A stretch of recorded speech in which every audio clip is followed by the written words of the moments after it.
LASSWADE's ground then, the choice neutral venue for this match between Hoyk, as they're led onto the field by their captain Bruce McNeil, and Merakis. Of course, Hoyk have been in the Premiership for some seasons now, had one season out of the top flight. Merakis and Jamie Soule will be hoping that they can topple the Mansfield Park side, managed for the last time by Scott McLeod and Nicky Walker.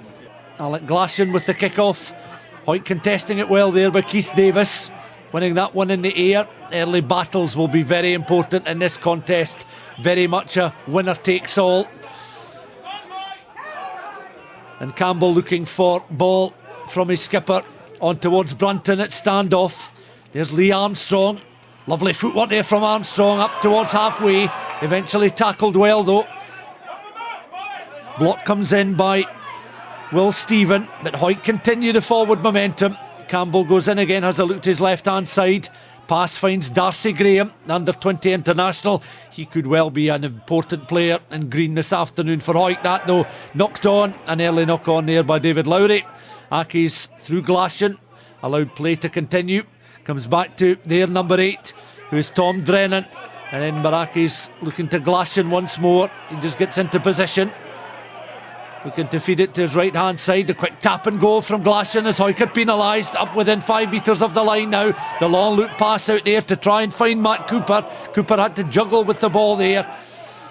And still the momentum with Merakis carried forward. Neil Aitken and Sam Gibson in the second row for Accies as Glashan plays the ball back to the loose head prop James Pearce.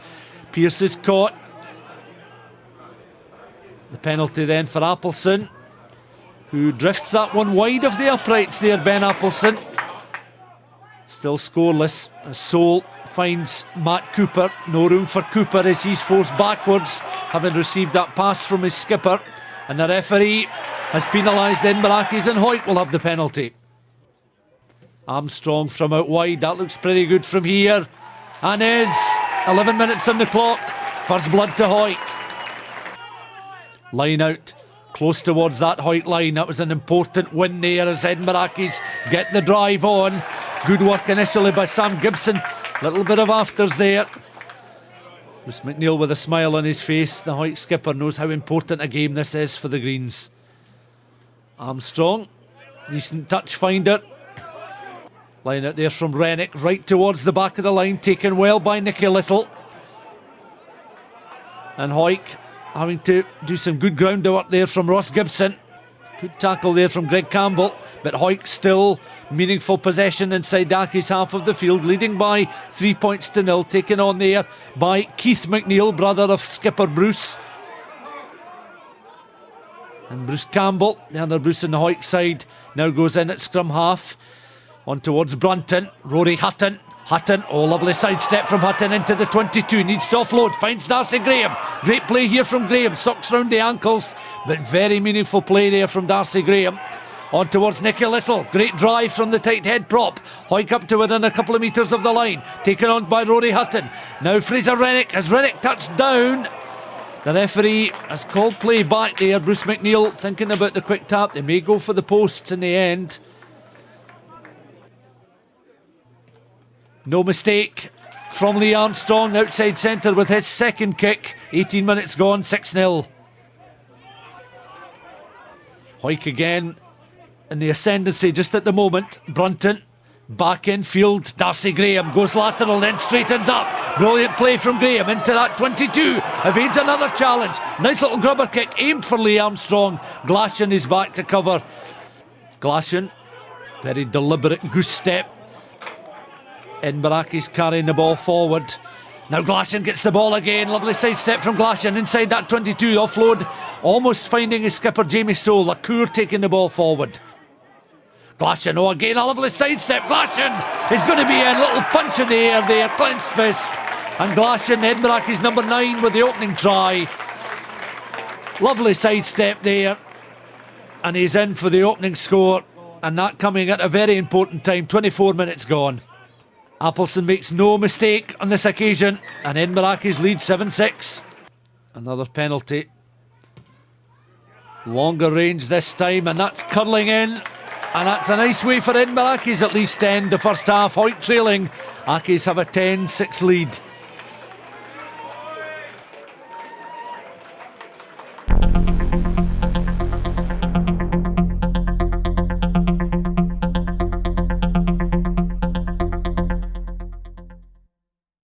Early dominance in the second half as Accies have another set scrum. Glashan pops the ball in. Sadak trying to control it with his right foot, picks the ball up again, gives it back to Glashan. It's allowed to bounce, but again the referee Keith Allen not happy with the scrum. Probably going to have a word, indeed he is, with Hoyk's captain Bruce McNeil. So this scrum beginning to creak a little bit for Hoyk at the start of the second period as Glashan plays the ball in. Sadak, good control with the right boot. You can see just at the back of the scrum. He's over! Sadak with the second try for Edinburgh Accies. A little bit of afters there with the Hoyk scrum half, Bruce Campbell. But that means a lot to Laurie Sadak and the travelling Edinburgh Accies support. They increase their lead. Hoyk again with plenty of ball just at the moment. Matty Landales on towards Dalton Redpath. 2 replacements in green for Hoyk this afternoon. They've gone to the bench more than once in this second period, but again they're penalised. And Accies, you'd imagine, will try and go for the posts. Appleson with the penalty. This will settle his nerves. Left-footed, straight and through. And that's Hoyk trailing now by 20 points to 6. Hoyk got the drive on now. This is a very important stage in the match. They really need to make this count, you'd imagine, as Dalton Redpath takes the ball on. Campbell plays it back. Lee Armstrong receiving the ball from his inside centre there. And just on the angle, Hoyk forced backwards a little bit, but Rory Hutton picks up once more. Hutton does a full 360, straightens up, but he's caught 5-6 metres short of that line. Campbell comes in once again. Armstrong now on to Rocky Johnston there, taken on this time by Hoyk's number 7, Ross Gibson. Working very hard. Campbell on again to Bruce McNeil, the loose head prop, the captain, driving towards that line, 5 metres short of the line. Campbell back inside to Hutton. Hutton with that pass to Stuart Graham again. Graham again with his back to that try line, but he's trying to burrow his way closer to the line. Hoyk really wanting to make this count as it comes to Hutton once more, a very dangerous attacking player. Hutton finding again a teammate in green. This is all important stuff for Hoyk as they trail by 20 points to 6. The pass now to John Coots. Coots in the angle. Coots is down on his knees, but Coots has scored. And that couldn't have come at a more important time. 16 minutes of the second half gone. Coots taking 1, 2, 3 in the end. Edinburgh Accies players with him. A vital try for Hoyk and John Coots. The kick here from Armstrong is good. And that's a converted score. So 24 minutes gone and Hoyk right back into this one. The long line out, one well. The drive coming in once again from Sadak. Sadak and Pearce have been very good strong runners in the forwards, but they lose possession. Hatton picks up again, just on his 22. Was forced backwards, but again straightens up. Goes to ground, perhaps could have offloaded a bit quicker. Campbell, beavering away, is able to release the pace there of the flanker Ross Gibson, but he could only make a few yards on this occasion, Gibson. Campbell in position again, but the forwards trying to force and muscle in Merakis back. Here's a crunching challenge here. Comes in, I think Dalton Redpath, the Hoyt replacement, has taken a sore one just around his right eye there. Campbell. Hoyt with a spring in their step now, just trailing by 7 points. A converted score brings them level. Campbell again on towards Hutton along that 22. Keith Davis, nice little pass there, trying to release the outside centre. Lee Armstrong, who's having a very good game, a very effective game. So too is this man Hutton. On there to Stuart Graham, but he was caught. And Edinburgh Accies, well, Hoyt were playing some advantage there. Accies just under the cosh defensively at the moment. This is an unfamiliar position for Edinburgh Accies, who've bossed many games in National 1, but under pressure here from a Hoyk side. The bit between their teeth now. Their captain Bruce McNeil, low centre of gravity as he drives towards the line, and the big man is over, and they're now within 2 points with the kick to come. Almost made a mess of it there, but he was able just to pick it up off his toes, and then he just lowered the head and the shoulders, driving towards the line, and just got the ball over. So Armstrong to level things up at 20 all, and he does just that. And we've got 15 minutes to go, all square. Hoyk, you fancy, have the upper hand now, as Lee Armstrong evades Clement LaCour. Still he's going up towards that 22. Armstrong up against Jamie Soule. Soule goes down to his knees. I think a clash of heads there. And Edinburgh Accies skipper in a bit of trouble here. And Hoyk now sense that they've got Edinburgh Accies on the ropes. Players down right, left and centre, but play allowed to continue. Hutton, lovely grubber kick here from Hutton. He's going to chase it himself there, but good defensive work by Matt Cooper. Hoyk winning the penalty and successfully converting the extra 3 points, and they're in front. And we've only 3 minutes to go. Hoyk in the perfect position, protecting their 3-point lead inside Edinburgh Accies territory. And the Accies side desperate for possession here. And Hoyk have been in this situation before. They can win these closely fought matches, and they've got the bit between their teeth now. And it's along the angle here from Rory Hutton. Hutton with a nice little offload, once again taken on by Darcy Graham, but he's denied 5-6 metres short of the line. Campbell goes in. The urgency still very much with Hoyk. Another under 20, and Fraser Rennick taking the ball on. The Hoyk hooker forced sideways, the clock ticking down. Accies have won back possession on their own 5. Desperate stuff now. Accies must score here. It's Hoyk protecting a 3-point advantage into the closing stages. Lacour protecting the ball there as the pacier players are trying to get in position now to run it from the edge of their 22. Anxious looks on Accies support, equally so the vast support coming up from Mansfield Park from Hoyk. Hoyk coming from behind to lead by 23 points to 20, but Glashan wants to change all that over the 10-metre line. Mark Cooper's over halfway, he's isolated, he needs some support. A great tackle coming in there from Sean Fairbairn. Accies cannot afford to make a mess of this, and the referee is going to be a central figure here, Keith Allen. Hoyk have got players back, they're appealing. The referee puts whistle to mouth. It's Accies who are penalised, and this could well be the last play of the game.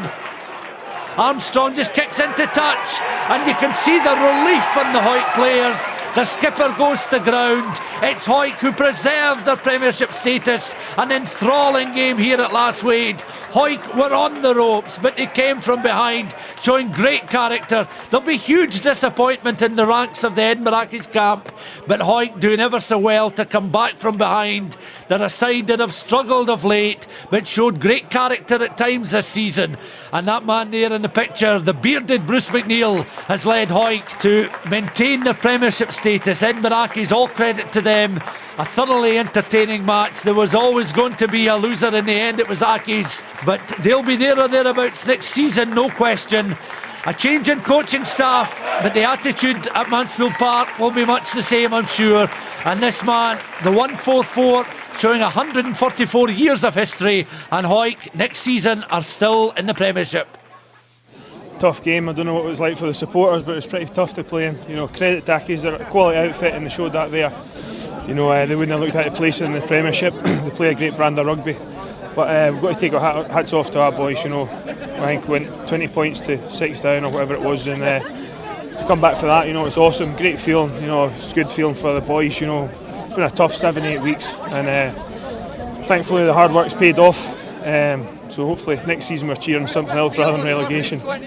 You had to wait a long time then to play this game. When the guys got on the park, there was a feeling of, right, it's here, come on, let's get this out of the way.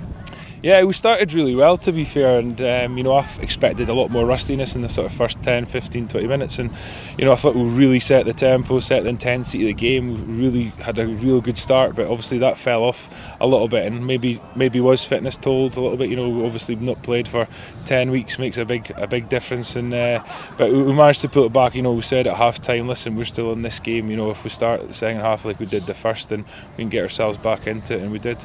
We were aiming for that number 1 spot, and we got number 2, and that won't change next year. If anything, we'll only strengthen over the summer.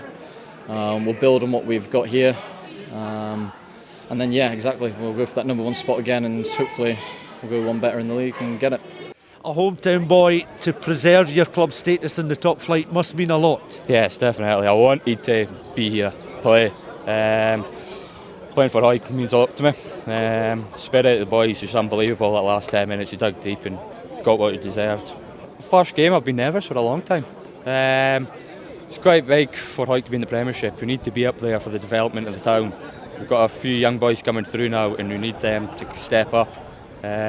So no, it's pretty good. Outstanding, you know. Just shows what it means to wear that green jersey.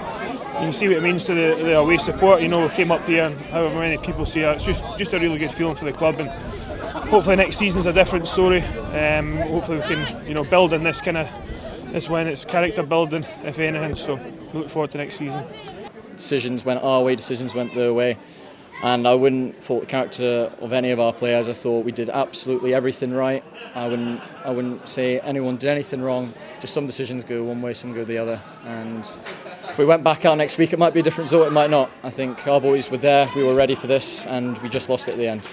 So next year, like I said, we'll build on it. Hopefully we'll do one better and go straight up, but if we're back in this position, we'll definitely be ready again. You just need to look around Hoyk and look at the amount of rugby players and the club itself, that we can see that we are a Premiership team, and it would have been a shame for us to go down and probably difficult to get back up. So it's great that we've stayed in, and hopefully the club will invest in the squad and add to what we've seen today, and hopefully we can go on and become stronger and stronger. We don't want to be in this same situation every season where we're battling away, and I think it's good for not just Borders rugby but Scottish rugby to have Hoyk in the Premiership.